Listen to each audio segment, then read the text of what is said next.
Merhaba arkadaşlar, kanalıma hoş geldiniz. Ben Ahmet, yepyeni videoyla karşınızdayım. Bu videoda ne yapacağız? Pocophone F1 ile Xiaomi Mi 8'in kameralarını karşılaştıracağız.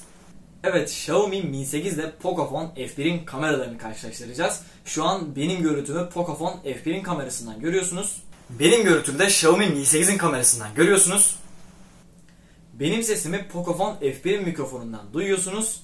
Benim sesimi de Xiaomi Mi 8'in mikrofonundan duyuyorsunuz. Daha detaylı testleri video içerisinde yapacağız. Şimdi hemen videoya geçelim.